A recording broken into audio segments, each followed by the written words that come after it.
Without further ado, I present Vladimir Bukovsky.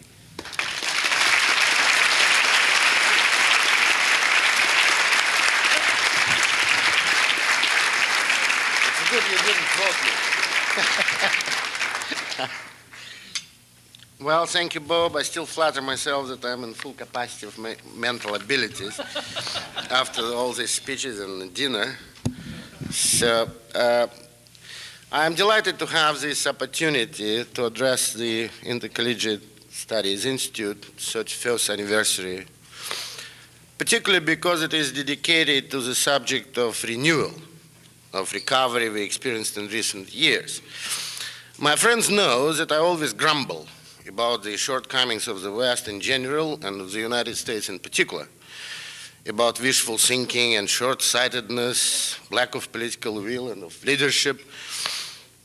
But of course I know that the things were much worse 10, 15 years ago, and that current state of affairs is a great improvement. In this sense, the West reminds me of an old beggar from a popular Russian joke who was walking down the street one rainy day wearing only one shoe, but singing with happiness. Well, of course, people were agitated, they were shouting at him, "What's the matter with you? You're crazy. Look, you have lost one shoe." "Oh no," replied an old man cheerfully, I've just found one." I remember, for example, when I was just expelled from the Soviet Union 12 years ago, only Maoists and Trotskyites in Europe were not afraid of being anti-Soviet. Shortly after my expulsion, I was invited to speak at a dinner organized by a fringe group of the British Conservative Party, at that time in opposition, where among other speakers was scheduled the leader of that group, Margaret Thatcher. And my God, I was vehemently attacked in the British press for associating myself with a lunatic right-wing fringe. Today, as you know, the Thatcherism is the mainstream political thinking in England, if not in the whole world. Of course, I remember the time when practically every Western government would openly negotiate with terrorists and give in to their demands, quite unashamedly paying ransom to the international gangsters. Some still do, but at least they are compelled to do it in secret, and whenever it comes into public eye, it becomes a scandal. Only in the last few years, we have seen the remarkable signs of the moral recovery of the West, such as liberation of Grenada, such as growing support for freedom fighters in Afghanistan or in Nicaragua. We have seen the return of a true meaning to the word of solidarity. And of course, we can definitely say that Europe is recovering from its post-war illness, and the United States is recovering from its post-Vietnam War syndrome as well. But let's think of it. It did not happen on its own. And I believe many in this audience tonight have contributed heavily into this recovery. I remember, and we just discussed it with Bob during this dinner, how we tried to get together a petition of Europeans supporting the drive, supporting or appealing to the United States Congress to support Nicaraguan Contras. And Bob didn't know that in Europe it cost us dearly because we had to drag everyone to do that. Families fell apart, friendships fell apart. And at one point I felt that we wouldn't make it unless Bob guarantees me that the United States president would receive them. And Bob couldn't guarantee that unless he knew who would be coming. So we stuck with that for a while, and then I had to tell to Bob that unless he guarantees that, the whole thing will fall through. So by some miracle, he managed to get that, and probably 30 years later, he will describe it in his memoirs, how he managed. But we pulled it through, and believe me, this renewal we are talking about tonight did not come on its own accord. It was made by people like Bob. It was made by the small groups like yours, by people like Bill Buckley, who dedicated all his life to that renewal. But nowhere this recovery is so obvious as in the Soviet Union today. One might say it became the most anti-communist country on earth. When 25 years ago we have started our movement there, we were just a handful of youngsters, and most of us were immediately locked into lunatic asylums for demanding glasnost, which at that time was regarded as a completely crazy idea, and by now became an official policy of the Soviet Union. Official Soviet press repeats now almost word for word what we used to say for 25 years, and what would be branded as anti-Soviet agitation and propaganda just a few years ago. The very word communism practically disappeared from their official language. Instead, they prefer to speak about socialism, which they claim is synonymous with the market economy. Recently, a leading Soviet economist has attended an international conference in Spain and had a tremendous quarrel with his left-wing European colleagues because he supported privatization of the state-owned industries conducted by the British government. As a result of this faithful son of the Communist Party was publicly called a reactionary, and in replying to that, he said that the Western left, and I quote, is depressingly out of date. Well, you can say that again. In fact, the things went so far that, as I've been recently informed, Lenin suddenly disappeared from his tomb. So the KGB team duly searched the whole surroundings and somehow managed to find in between the pillows a small note. Gone to Zurich. To start all over again.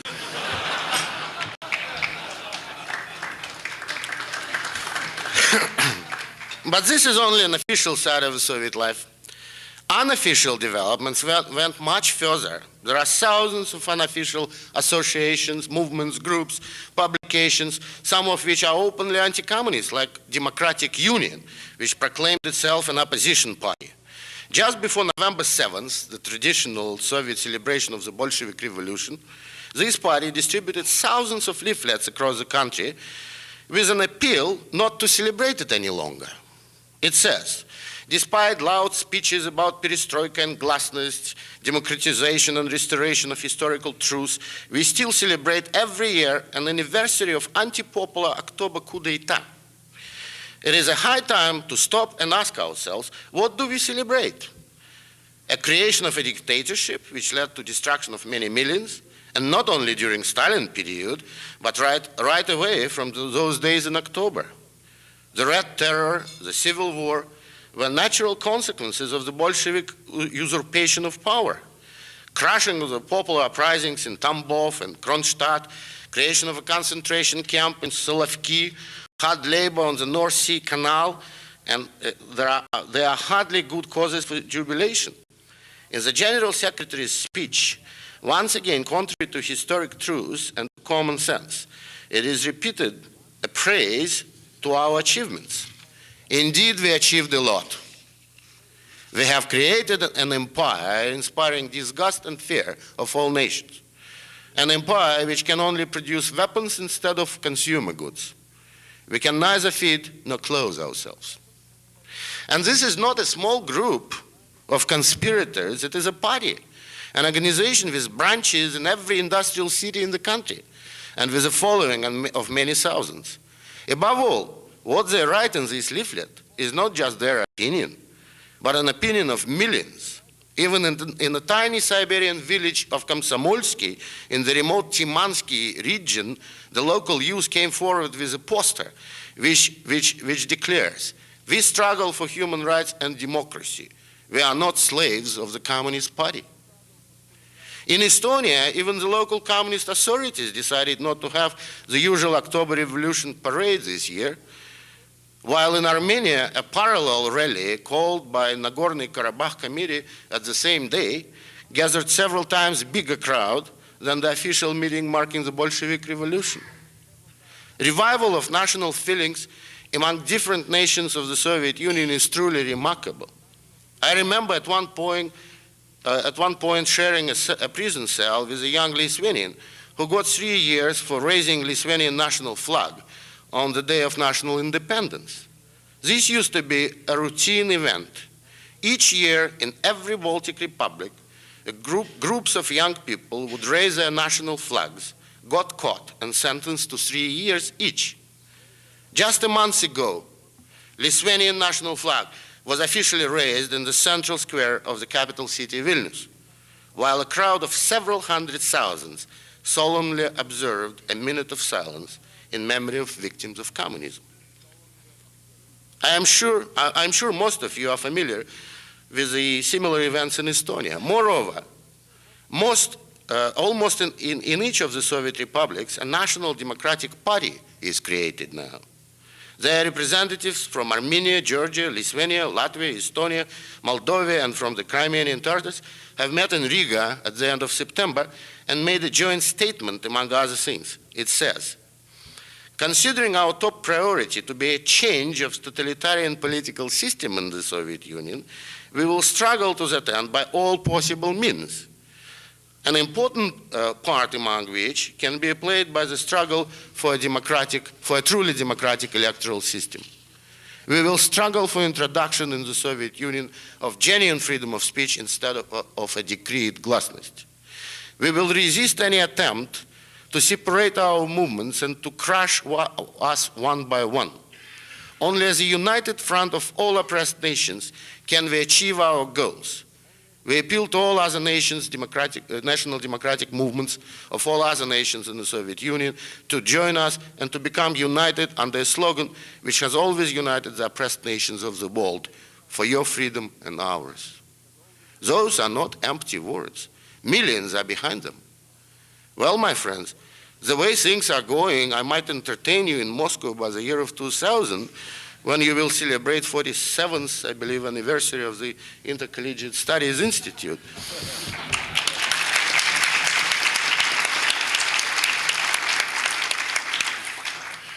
Unfortunately, these developments became very much distorted in the West. Somehow, they were ascribed to the goodwill of the current Soviet leadership, particularly that of Comrade Gorbachev, who became credited with an intentions of introducing a true democracy in the Soviet Union.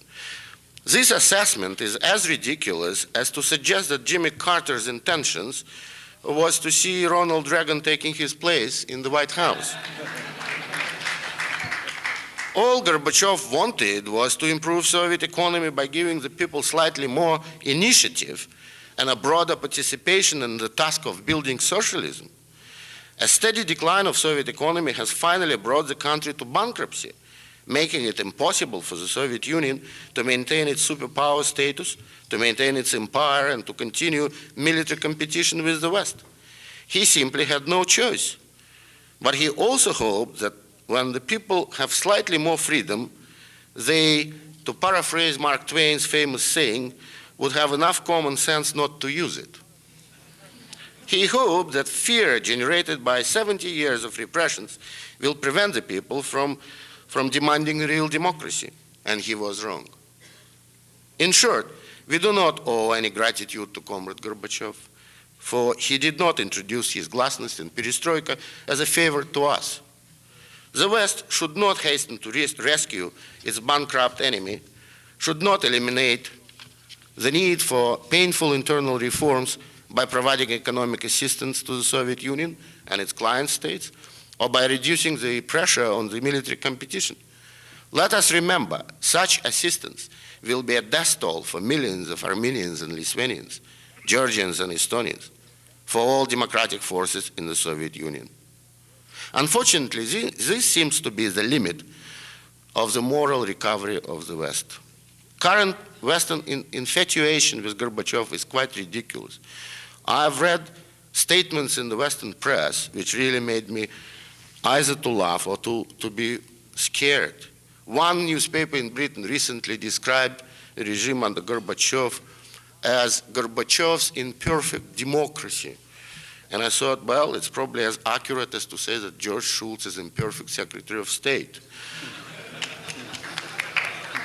Simply put, the West ascribes to Gorbachev every positive aspect in the new development, while all negative aspects are squarely blamed on some mysterious conservatives in the Kremlin. For example, he gets credit for releasing some 300 political prisoners, while the fact that many hundreds still remain imprisoned never affects his reputation because this is interpreted as a limit of his power. But if this were the case and he was too weak to release even a handful of prisoners, he must be irrelevant as just a figurehead. Why then we are so eager to negotiate with him? Shouldn't we better find those mysterious conservatives and talk to them directly? On the other hand, if he is strongly in control, why do we have to help him, as seems to be the universal craving right now? Why do we have to pay for glasnost and perestroika if he seems to believe in it? Current rate of Soviet borrowing has reached a staggering figure of $700 million a month. And as if this was not enough, European banks have just made another Christmas gift of $14 billion to the Kremlin. Furthermore, there are persistent talks of creating a new Marshall Plan for Moscow. Marshall Plan for what? For building socialist pluralism promised by Gorbachev? For helping him to maintain Cuba and Nicaragua, Vietnam and Angola? Unfortunately, after living nearly 12 years in the West, I am only too aware that it is futile to try to find any logic in the Western policy toward the Soviet Union. Simply, current crisis of the Soviet system has once again revived old hopes, fears, and illusions, which long ago became in the West a substitute for a sober analysis. On the one hand, we are overwhelmed by those eager to, and I quote, handle the Soviet crisis and to encourage reforms by providing economic aid to Moscow. On the other hand, we are urged to use the crisis as unique opportunity to improve relations, to stop the arms race, and to live happily ever after.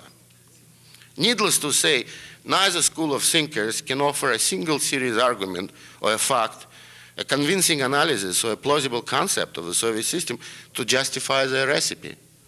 Nor do they try to, because ill hidden behind their optimistic facades, there is always a plain fear. Don't make the Soviets desperate. An image of a mortally wounded beast with its back to wall, irrational and murderous out of desperation, is so powerful that it tends to paralyze our minds and to obliterate our memory.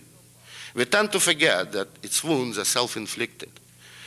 Its desperation continues for at least 40 years. And above all, that it has always drew its horns in previously whenever pushed to the wall. Ridiculous as it may seem, this figment of our imagination still dominates our thoughts, discussions, and decisions. Yes, my friends, let us not deceive ourselves. Those billions of dollars paid ostensibly for glasnost and perestroika, those are still ransom money. I am afraid it is a bit early to celebrate our renewal or our recovery. Just at the moment when millions of Russians and Ukrainians, Armenians and Lithuanians are prepared to fight for democracy, overcoming their 70-year-old fears, the West is paying to our common enemies. It is not really difficult to understand, even for someone completely unfamiliar with the Soviet system, that Lithuanian national flag was finally raised in Vilnius, not because of a nice new leadership in Kremlin, but because of thousands of those young men who were ready to go to jail for that flag. In the same way, glasnost became possible because thousands of people all these years were prepared to risk their lives for one word of truth. Freedom cannot be granted and never was. It can only be acquired through a sacrifice and a struggle. It can be earned, but it cannot be bought. And if we want our recovery as human beings to become complete, we must help the people who struggle for freedom and not their oppressors who promised us peace.